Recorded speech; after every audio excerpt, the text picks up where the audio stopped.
Figures from the Ministry of Finance show that in 2014 and 2015, severe drought conditions negatively impacted performance in the first 6 months of 2016. Production declines were experienced across a variety of crops.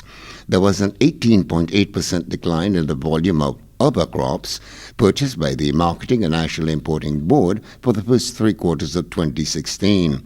The reduction in purchases was a direct result, it says, of the unavailability of a wide range of crops from farmers due to the severe dry season. It zeroed in on cocoa production volumes, which declined by 26.7% over the period January to September 2016 compared to the same period in 2015, reportedly due to a combination of factors, including unusual weather patterns.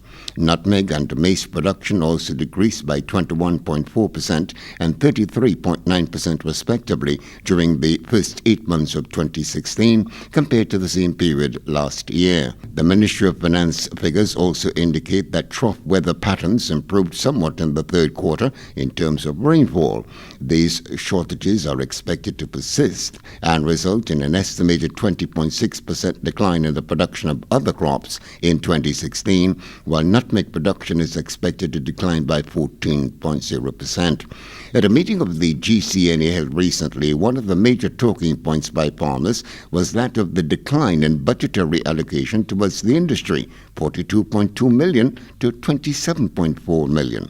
When I listen in budget, I realize that every year the budget for the Ministry of Agriculture get cut, it reduces. Sometimes they send up a budget and they cut it. And then the Ministry for Security and the police force, it doesn't get cut. In fact, they employ more people in the police force, and Ministry of Agriculture doesn't employ more people. They say 3 for 10 or 10 for 3 or they say things. So I'm wondering why the Ministry of Agriculture has to use from its mega budget to assist in predial larceny. If that is why agriculture becomes the bedrock and is not the backbone anymore. Agricultural investment in recent times have been identified as one of the main pillars for economic growth.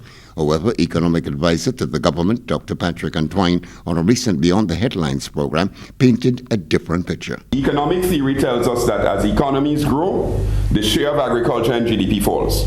Secondly, it tells us that as economies grow, right, and as productivity grows with that, the number of people that you need to produce as much output falls. So if you're looking for agriculture to create employment, economic theory tells you that that is not where it's going to happen. Where is it going to happen? It's going to happen in the services sector. Companies such as the Marketing and National Importing Board say, despite the figures, they are working with farmers to increase production and revenue flow. The MNIB at the end of the business year met with citrus and banana farmers to chart the course for the coming year.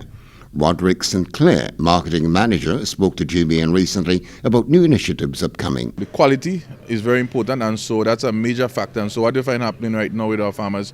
We have the banana farmers who supply the regular quality, and they get a different price. And then there are those who supply what they call premium. So they ensure that the field is proper, because that is where we want to get everybody at. So even if we want to speak about how do we export, how do we find overseas market, we must have quality. So there's a price differential, which is going to incentivize that approach. In terms of the salad fruits, we do have some shortfalls there, particularly from the new initiative that we started with our schools, with the salad fruits initiative, and we see that we need to have more consistent supply throughout the year, and so we are in dialogue here with the farmers to establish contract production so that we could be able to produce more cantaloupe and watermelon, honeydew and so on in a consistent way, so that not only the schools but the other part of the country can be able to get it.